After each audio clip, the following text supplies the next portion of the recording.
universitarias en un gran acto en la Universidad Santiago de Cali. Y por supuesto me había hecho amigo de él y conseguí esa cita.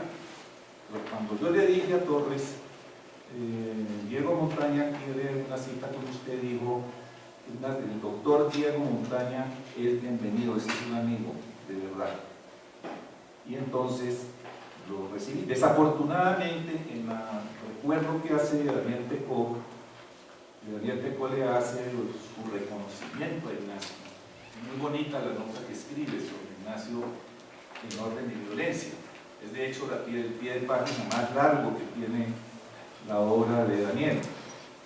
Pero por alguna razón, yo creo saber bien, excluyó a Montaña. Luego Daniel habla mal de Montaña Cuellar. Si usted le pone el tema hoy en día, le habla uno mal de Montaña Cuellar. Me parece que fuera de todo contexto, de toda, caprichosamente, me atrevo a calificarlo. ¿Y por qué es interesante la anécdota y estas precisiones? Porque Ignacio se había vuelto sumamente reacio a dejar ver los manuscritos de los inconformes. Entonces lo hacía porque su amigo, el doctor Diego Montaña Cuellar, le pedía y le daba confianza para que Pecó pudiera tener acceso a esos documentos.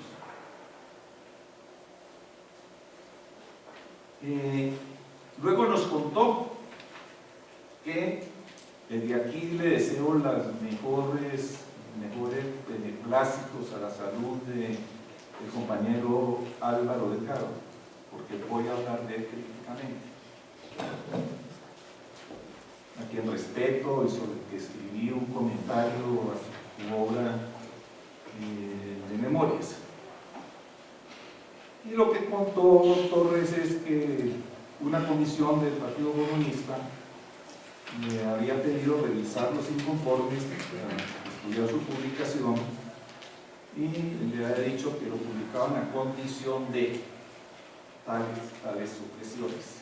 Y eso lo había indignado enormemente. Álvaro Delgado da una versión distinta, está en sus memorias, las editó Celis, bueno, Juan Carlos Celis. Todo tiempo pasado fue peor. Él dice que era un tipo arrogante y soberbio, Torres. Y Torres, que yo conocí, no era ni arrogante ni soberbio. Impositivo en sus cosas, tampoco fuera la pataleta que le dio por el pecado juvenil mío de citar a Mauricio Torres. No le vi nunca en el trato que tuve con él. Y que lo que quería Álvaro Delgado era hacer una corrección de estilo como parte de un trabajo colectivo. Y le reprocha a Torres no someter su obra al trabajo colectivo. Ustedes lo pueden constatar, esta afirmación, que es piadosa y francamente culposa de Álvaro en sus memorias. Otra anécdota que quiero recordar fue que Ignacio lo encarcelaron en el penal de Palmira junto con docenas de dirigentes de izquierda en el país por orden del presidente Carlos Lleras Restrepo, quien fabricó el montaje de una supuesta conspiración para ejecutar actos violentos.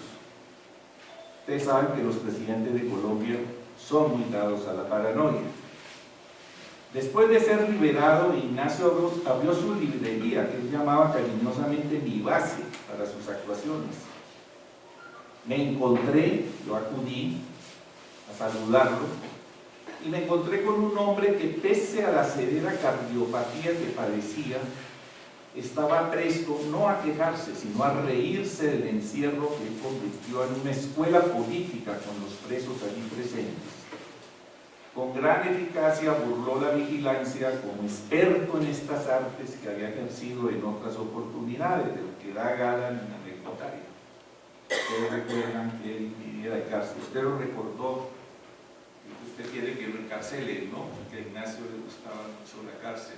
Eso nos dijo en la Biblioteca Nacional hace un buen tiempo. La forma como narró Ignacio ufano sus ocurrencias carcelarias hizo las delicias de sus oyentes y nos educó en la templanza frente al infortunio. Una última anécdota. Visité con Socorro Ramírez a Eddie, su padre, su hijo, cuando era director de la Biblioteca Nacional, para invitarlo a conversar sobre Ignacio. Nosotros estábamos preparando un seminario sobre las ideas socialistas en Colombia, que se realizó en la Sociedad Económica de Amigos del País, la CEA. Asunto que Eddie eludió en forma cordial pero cortante, no quiso hablar de Ignacio. Le comenté que los inconformes se vendían en edición pirata en la calle 19, entre séptima y octava, a lo que respondió: eso es un homenaje que se le rinde a Ignacio. Este es el primer punto que quiero transmitir. Con una finalidad, hay todavía gente que recuerda a Torres y es invitarlos a que escriban esos recuerdos. Yo le dije hace muchos años a Gustavo González que él era un actor privilegiado, que debería hacerlo, recordar a Ignacio en sus vivencias, porque fue una persona muchísimo más cercana que yo de él. Y por supuesto hay otros. Edgar Ospina fue especialmente muy amigo de Ignacio, y un joven que es hoy dirigente de la agrupación trotskista Partido Socialista de los Trabajadores. El historiador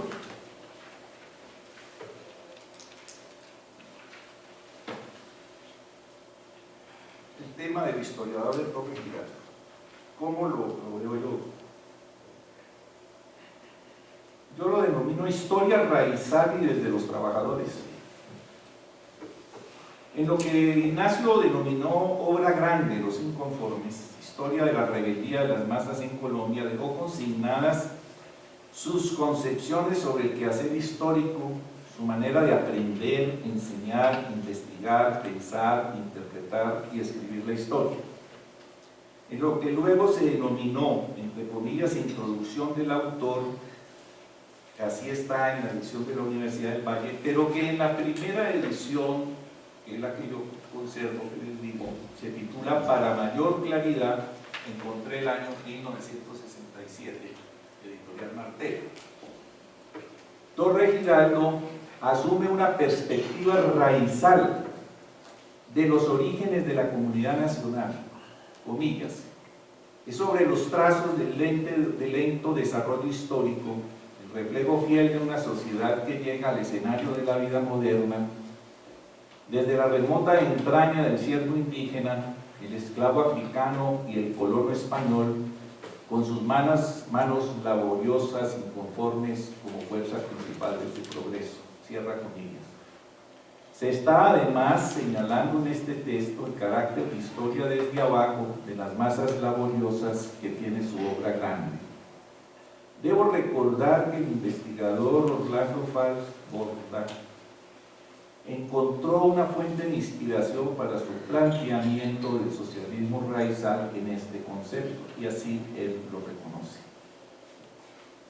Torres tiene una concepción integral de la historia que conecta las estructuras, los procesos y los acontecimientos, al igual que las etapas, periodos y momentos. La historia como movimiento, donde los ciclos son de avances, estancamientos y retrocesos. Lo inspira una visión teleológica y por etapas, cuya finalidad es la sociedad sin clases, es decir, el socialismo y luego el comunismo. El motor es el conflicto y la lucha de clases en una dirección del progreso humano que terminará triunfando.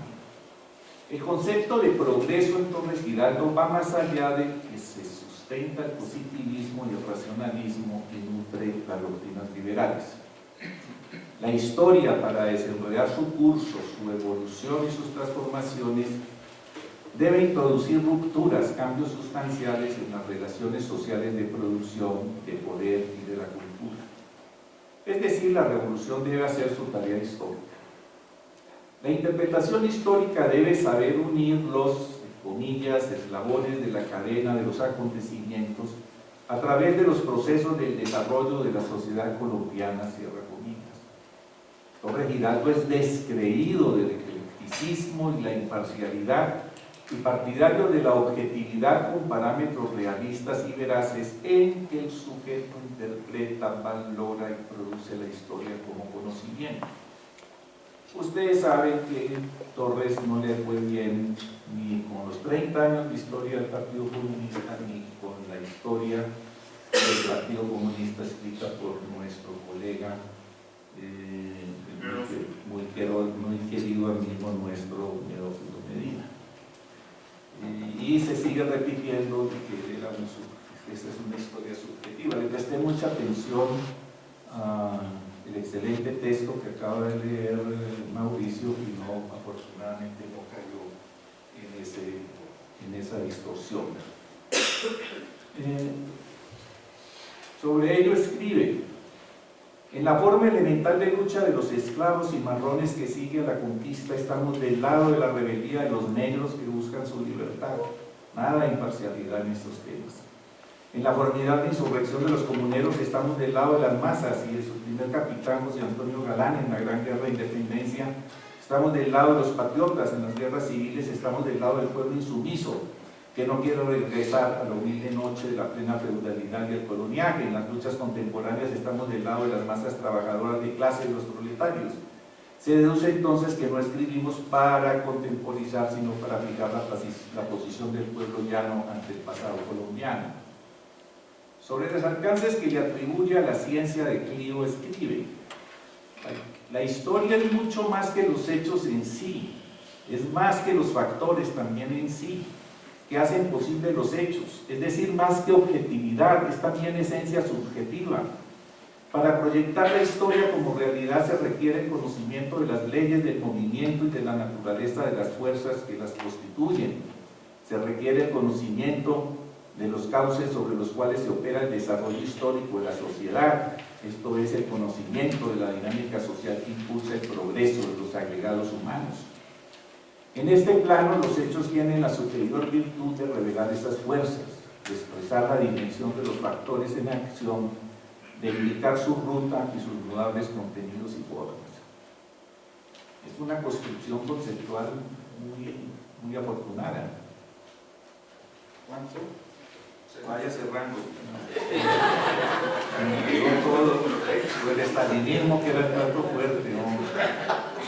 La sociedad colombiana que estudia nuestro autor está determinada por el lugar que ocupa en la estructura mundial del capitalismo, ubicándose como interferida y dominada por intereses extranjeros, donde entrelaza lo nacional con lo internacional en la economía, la sociedad y la cultura. La formación y desarrollo de las clases sociales en este tipo de condiciones determinó su debilidad tanto en la burguesía como en el proletariado y por ende en la sociedad y la nación como un solo histórico. Él tiene un punto de partida internacional.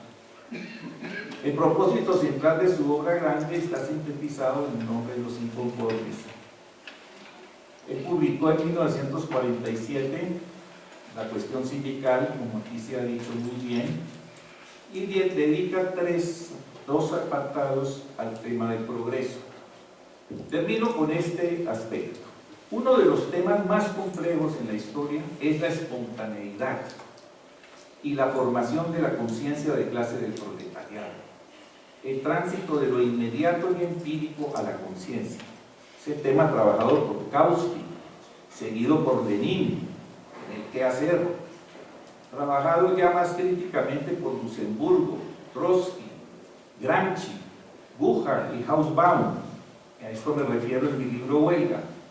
Torres Giraldo lo hace en una perspectiva, a mi juicio, clara y acertada al escribir en la cuestión sindical en Colombia.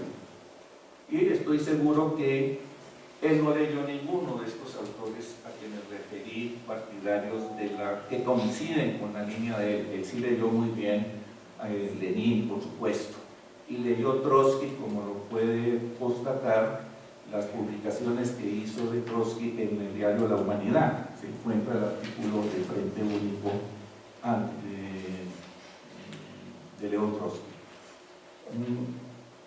Dice, en tesis general, no existen movimientos obreros, acciones concretas completamente espontáneas. La falta de organización suficiente, de claridad suficiente sobre la línea de orientación y de un análisis realista suficiente en cada situación puede conducir, y en realidad conduce, a la improvisación, al repentismo lírico, al aventurerismo propio de cierta precocidad. Pero el solo grito que reúne a los trabajadores en determinadas circunstancias y los lleva a la lucha por sus intereses y derechos, promueve no una acción completamente espontánea, porque interpreta y acaudilla. Buja dice, no hay movimientos puramente espontáneos. Gramsci dice, no hay movimientos puramente espontáneos. Ignacio dice, no hay movimientos puramente espontáneos. Sino también allí hay una determinada conciencia, determinada voluntad, determinado espíritu de combatividad, hijo de la fuerza unida de los obreros. Sigue la cita, y concluyo yo: la aplicación de estos criterios es lo que permite la fluidez en su relato histórico, narrado con amplitud, y le aporta riqueza y complejidad a la composición de la obra. Comprender esta perspectiva relativiza la afirmación que la historia escrita por Torres es subjetiva. Esta obra histórica que nos ocupa debe ser considerada también como fuente documental de tipo testimonial en capítulos decisivos, escrito por un autor de primer orden. Muchas gracias.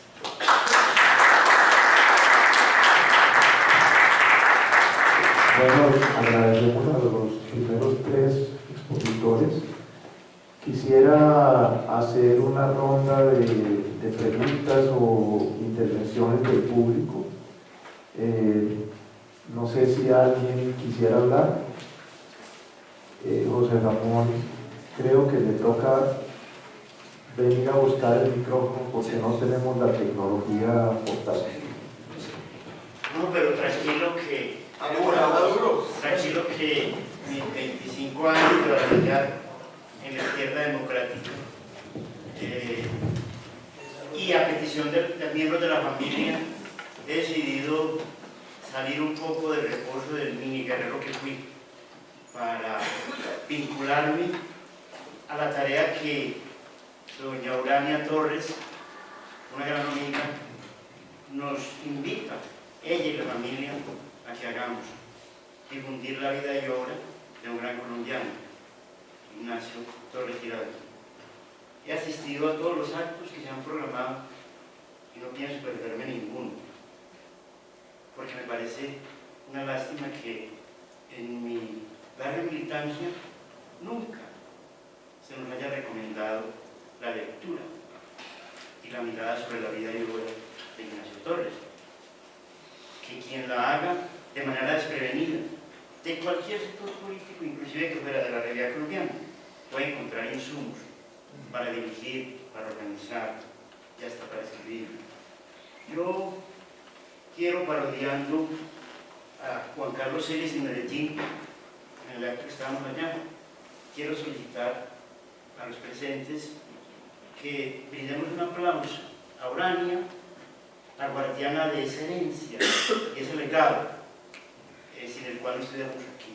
Es la única herencia que legó y que ella, de manera generosa, ha decidido compartir con la sociedad.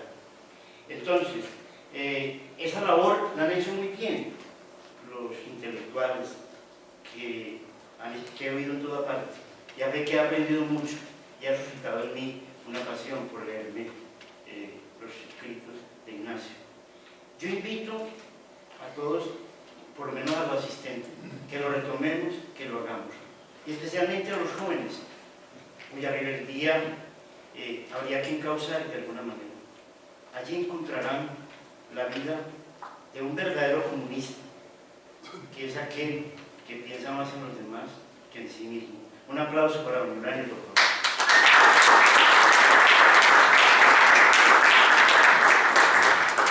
Y acaba de salir, no sé por qué, María Tilo Uribe, que también fue la que conservó el archivo de Tomás Uribe Márquez, que esperamos encontrarlo algún día, porque es también parte de esta historia, y bueno, ella realizó además el libro Los años escondidos.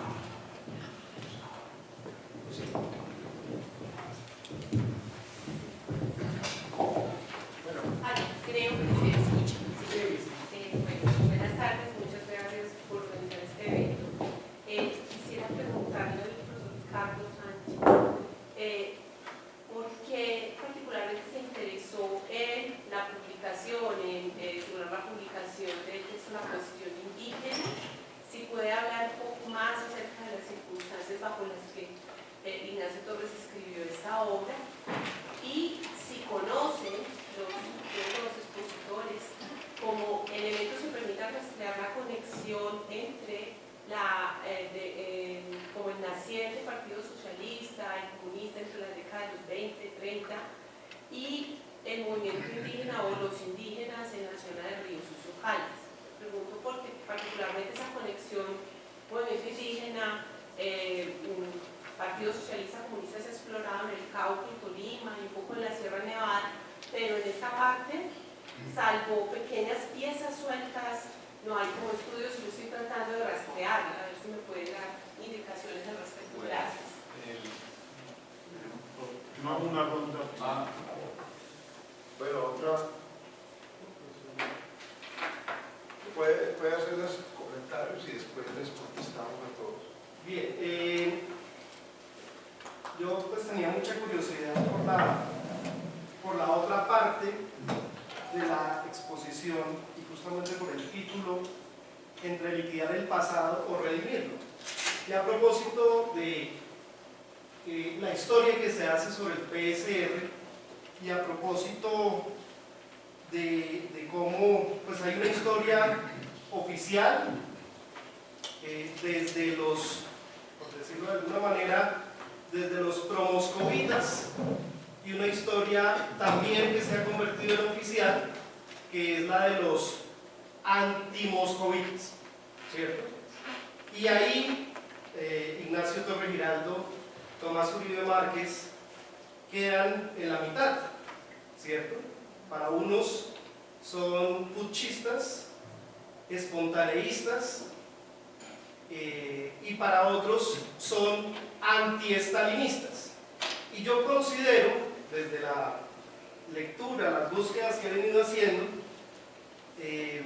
pues que no sé, digamos, cuando uno lee a estos autores, a estos dirigentes, se encuentra con que eran comprometidos con la doctrina bolchevique y en ese sentido comprometidos con los principios de la Internacional Comunista. Otra cosa es que hubo unos burócratas que los expulsaron. A Tomás en el 34, y a Ignacio en los 40, a principios de los 40, ¿cierto? Pero creo que hay que, digamos, esa historia hay que quitarle o hay que neutralizar a ese espectro, esa mano negra que parece que estuviera en todas partes, ¿no?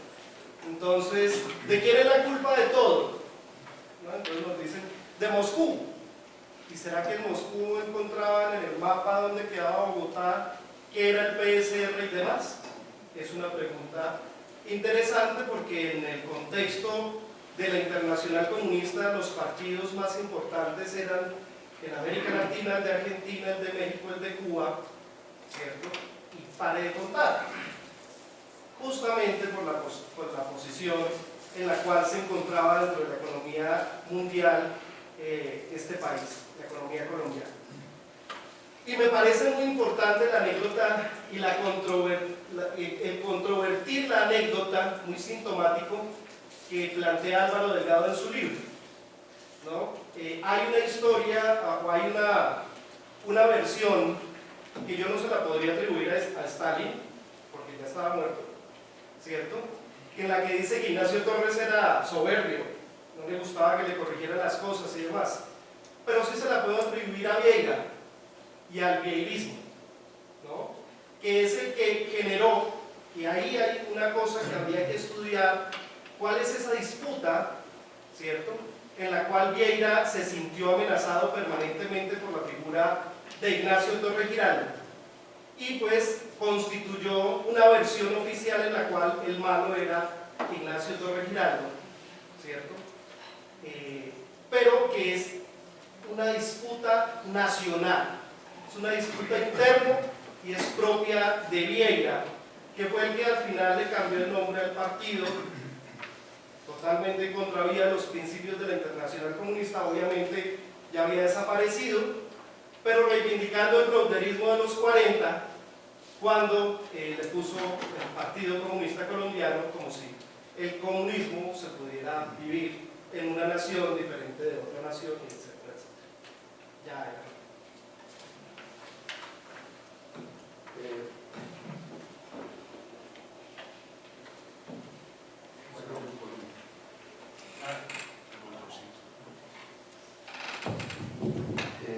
Mauricio, te perdiste una intervención donde hablaban de tu abuelo y del mío. Pero, ¿cómo está Mauricio? ¿Está bien? Sí, ya. A ver, ya volvió. Bueno, no sé si podemos de pronto hacer una ronda de respuestas y después alcanza el tiempo para otra ronda de preguntas.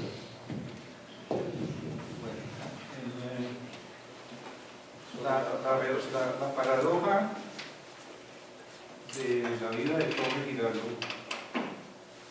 es una ironía enorme, porque fue expulsado del Partido Comunista Colombiano, de Colombia, así se llamaba, el cual fue su secretario general entre 1934 y 1939, y se lo expulsó por ser trotskista. Él dice en el anecdotario eso, él lo cuenta, no voy a leer la cita por razones de tiempo. Pero las honduras de la expulsión de Torres no se quedan ahí, en esa ironía. Falta por profundizar, ya que se acompañó de una intensa campaña de desprestigio moral. Ojalá en las largas entrevistas que tuvo el biógrafo futuro de Torres Giraldo deben estar consignadas. No está autorizado a hablar de eso. No quiero hablar de eso, sino dentro de unos años puedo hablar de la campaña de desprestigio moral que el estalinismo hizo sobre Torres Giraldo. Eso es un asunto que esperaré y que sí me parece que debemos exigir se revele en toda su precisión. Y sino que se nos faciliten las grabaciones respectivas. El proceso de adhesión de la conducta estalinista, digamos, para polemizar con Mauricio, o discrepar con Mauricio, dice lo de liquidar el pasado no es tanto así, ustedes lo oyeron, no lo voy a repetir.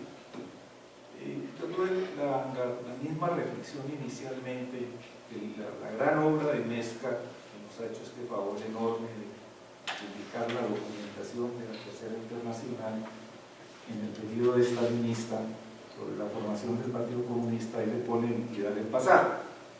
Y al título del documento de Torres le pone liquidar el pasado. ¿Cuál es lo que dice Torres? Liquidemos todo el pasado de nuestros errores y queremos ser dignos de luchar bajo la bandera del proletariado. Ahora bien,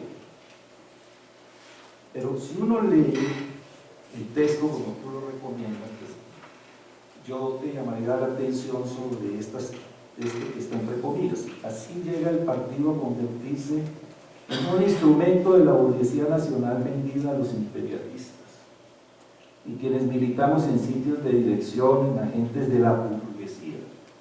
Torres se declara cómo será la latigación propia de la autocrítica estalinista. Mezcal tiene razón en decir que es una típica autocrítica inducida y obligada, que es destruir la entidad moral del pasado de los militantes.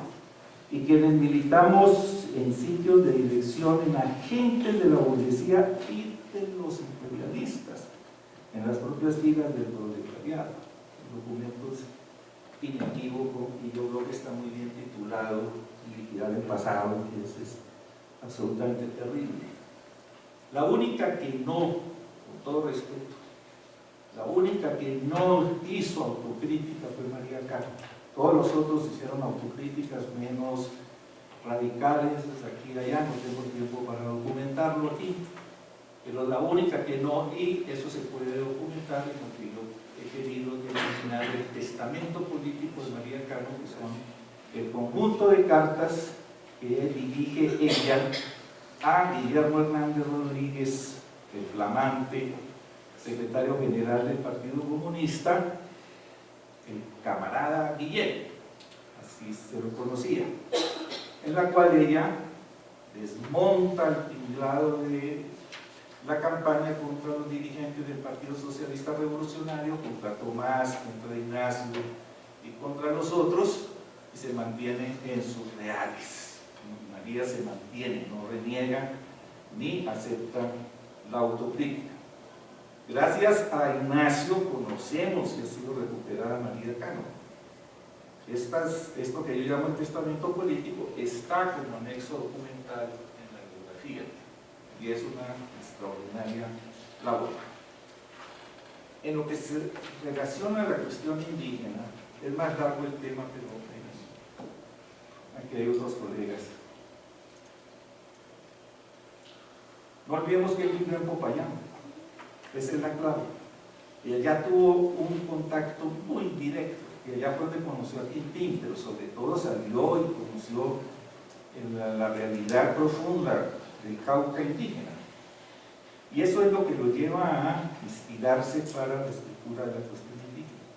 ¿Qué es lo que me llamó a mí la atención, echando de cabeza al tema, al recuerdo? Es que la tesis principal, yo no he leído recientemente la cuestión indígena, pero si no me equivoco, la tesis principal de la cuestión indígena es que es una cuestión nacional, no es una cuestión meramente de la tierra. En ese sentido, él intenta hacer una creatividad que lo seduce a uno, que es bastante creativo en la forma como se debe aplicar. Ya sabemos que la cuestión nacional pues, es de Lenin y propia de todo el debate de la internacional austromarxista y de Otto Bauer, en fin, eso lo sabemos bien, pero él hace una creatividad en marcar y mostrar que el asunto indígena entre nosotros se vuelve más rico, se vuelve más potencialmente reconocible si se lo trata desde la óptica de nación. Y uno ve, está muy ricamente tratado en las experiencias bolivianas, por ejemplo, de manera contemporánea. El libro ha sido publicado de nuevo con un prólogo, no lo conozco, la edición actual, la voy a conocer mañana, de María Teresa Finley. Él le ha hecho un prólogo y seguramente ella dará cuenta, porque pues es una gran estudiosa de indígena, ¿sí? Y me interesó por eso. Y como yo estaba, y el espacio que encontré fue un curso de Derecho Español e Indiano, y yo le dije al profesor, pues, hablemos de los indios de ahora, y estos son Ignacio Torres, y pues, yo digo que sí, lleve. Yo no me importo ni perezoso, lo invité y lo llevé, y publiqué el libro, y tuvo pues recogidas, me imagino que eran ediciones de 100, 200 ejemplares, pero veo pues que se salvó para la memoria documental y no solamente está en mi memoria, en mi recuerdo. ¿Sí?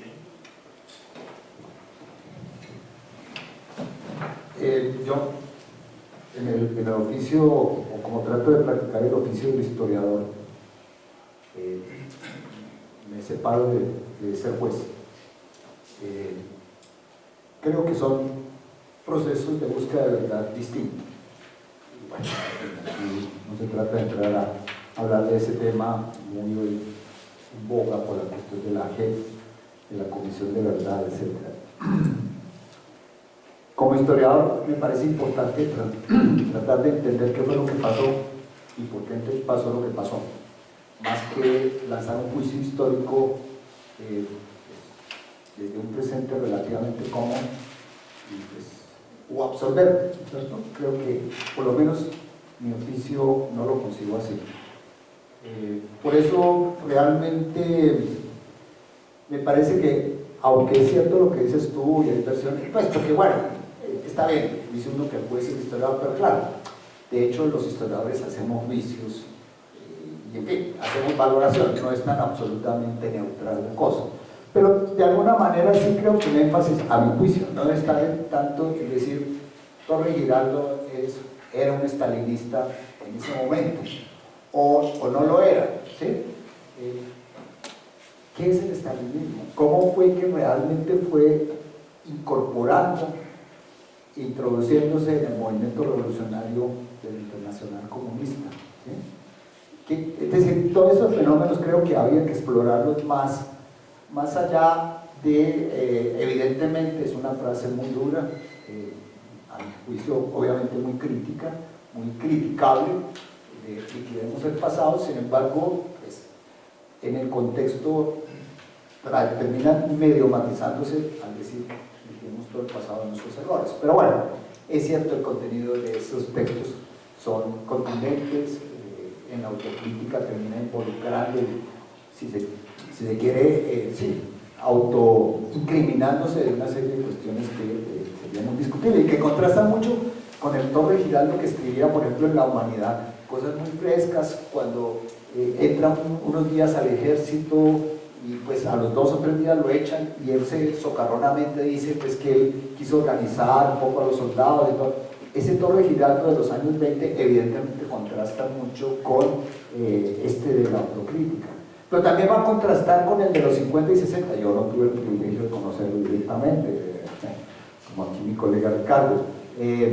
Pero pues leyendo algunos documentos, no voy a decir que revisé exhaustivamente todo el archivo de la Universidad del Valle, pero leyendo algunos documentos le llama a uno la atención las notas a pie de página o al lado que él va poniendo, como dice, interrogándose, cosas que él escribió en los 30, las critican en los 60. Entonces, en fin, estamos ante un proceso histórico y unos seres humanos que, yo insisto, no son ni dioses ni tampoco criaturas infernales, somos seres humanos y unos obviamente la embarran más que otros, pero más que buscar dónde está el error histórico de este éxodo, tratemos de entender el proceso y en ese sentido pues me mantengo en mi análisis. Bueno, yo creo que ese es el punto central, porque etiquetar a Torre Giraldo como estalinista es demasiado simple. De hecho, en uno de esos textos, es que yo sí era muy estalinista, así está a pie, al margen, uno de los textos que él mismo está revisando. Pero hay que ver el otro, cómo Torre Giraldo receptó el marxismo, cómo lo filtró. Es decir, él se formó en una familia, digamos, y en un ambiente de liberalismo radical.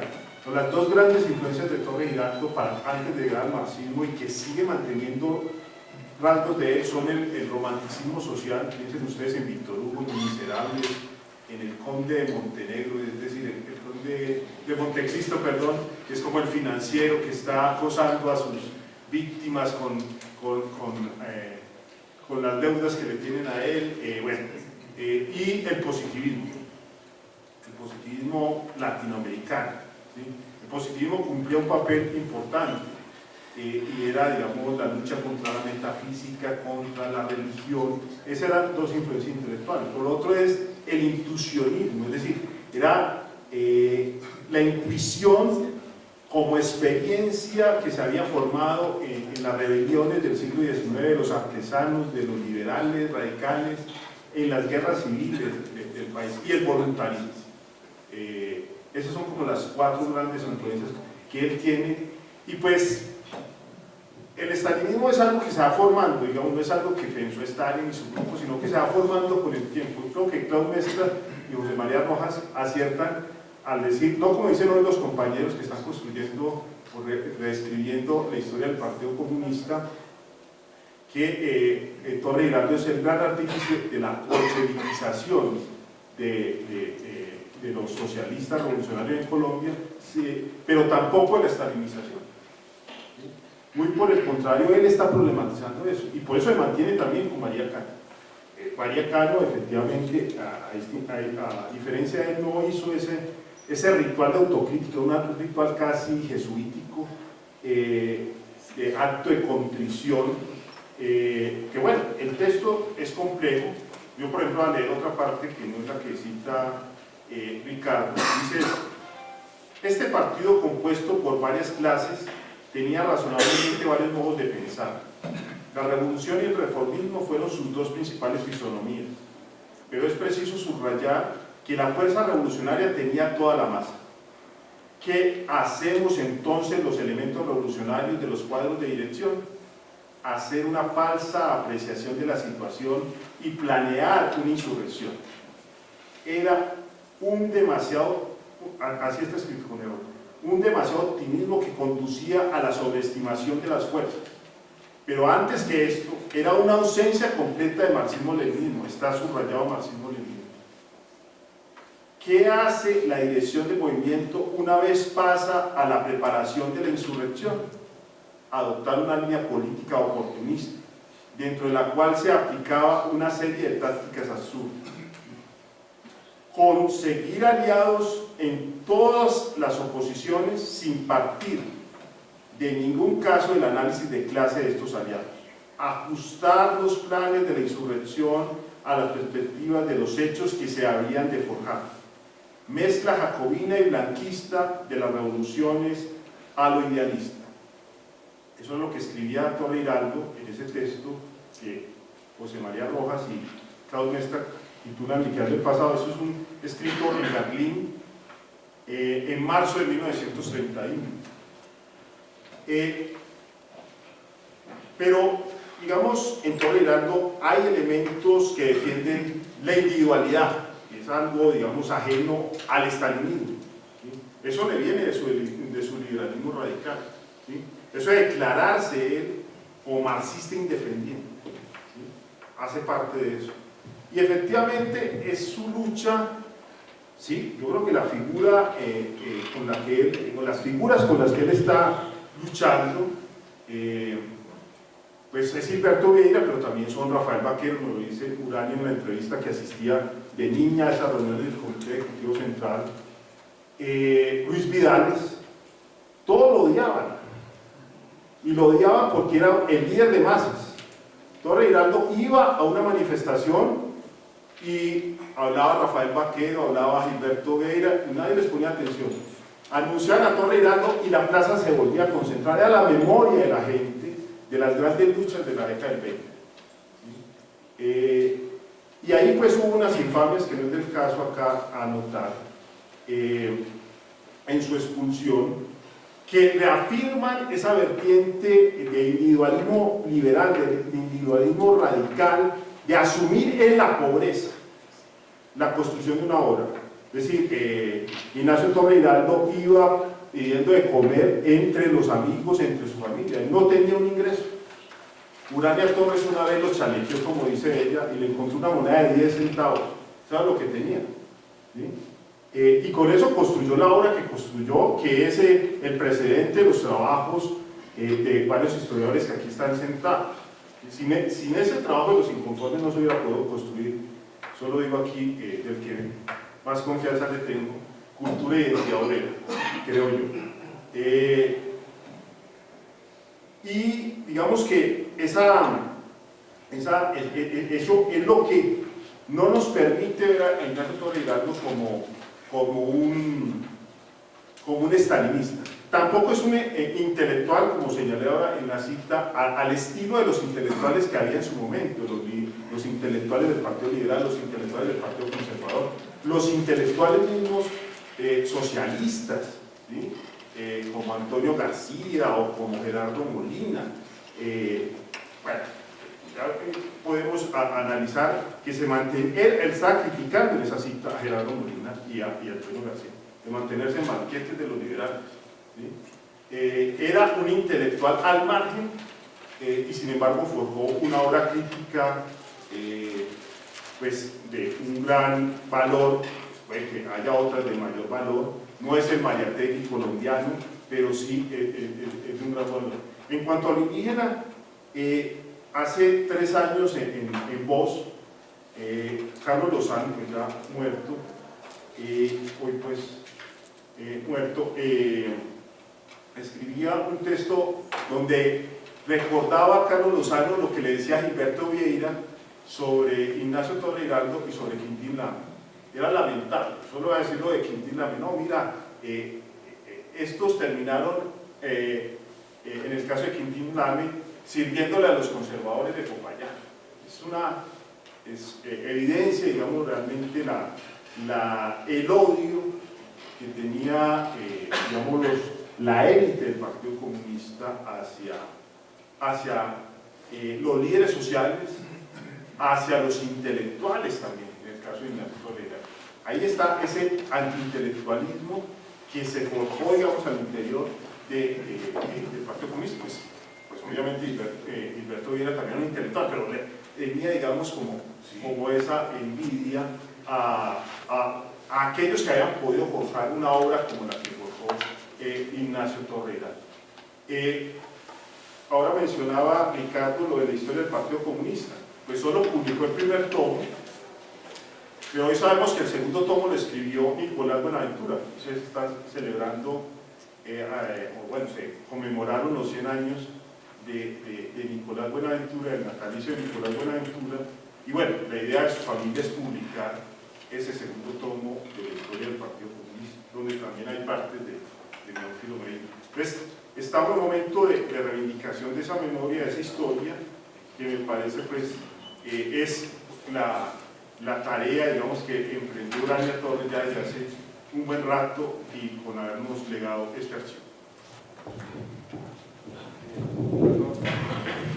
El último minutico, porque realmente sí tenemos que avanzar, faltan 4 personas más que quieren intervenir. Y además al final vamos a hacer una rifa de unas camisetas de Mariacano para que no se nos vayan, incluso una copita de Las vino. últimas que quedan. No, pero faltan. Es lo siguiente,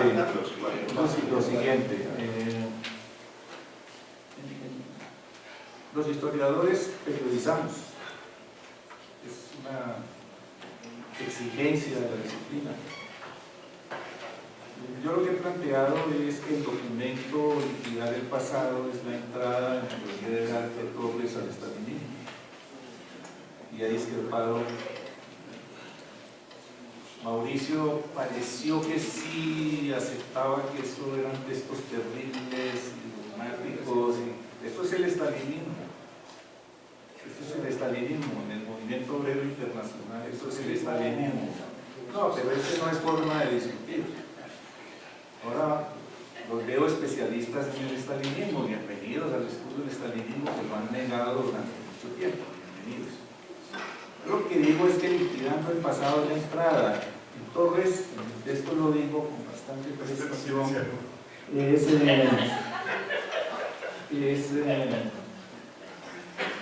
es lo siguiente: él cierra su ciclo de evidencias justamente retomando, reviviendo el pasado y redimiéndolo con su obra Los Inconformes. Los Inconformes no es una obra escrita bajo el prisma estalinista, es escrita cuando ya es un comunista suelto, es justamente escrita en la Biblioteca Nacional, en buena parte del tiempo es tomado ahí. Lo comentaba, él pasó largos periodos en la Biblioteca Nacional en Bogotá escribiendo, tomando las notas de Los Inconformes. Él comienza como radical liberal, el tenor de la guerra larga, la de los 1000 días. Se adhiere al socialismo de Estado de Rafael Uribe, evoluciona al socialismo de Jean Jaurès, hace su tránsito a la afiliación de la Liga Internacional Antiimperialista. No entra al grupo comunista de Luis Tejada, en 1924, sino que propicia la conformación de la COM, la Central Obrera Nacional, que va a ser reconocida por la Internacional Sindical Roja, que se afilió a la Internacional Sindical Roja, y enseguida defiende el marxismo en el PCR, Partido Socialista Revolucionario, ni siquiera en una idea comunista, sino en la idea bolchevique de la Tercera Internacional, con la cual el Partido Socialista Revolucionario entra en contradicción con la Tercera Internacional. Se vuelve estalinista en 1931, es expulsado del partido en 1942, se vuelve comunista suelto, empieza un proceso de transformación y de emancipación. Ustedes tienen un problema con el año 1931-1942, de la biografía.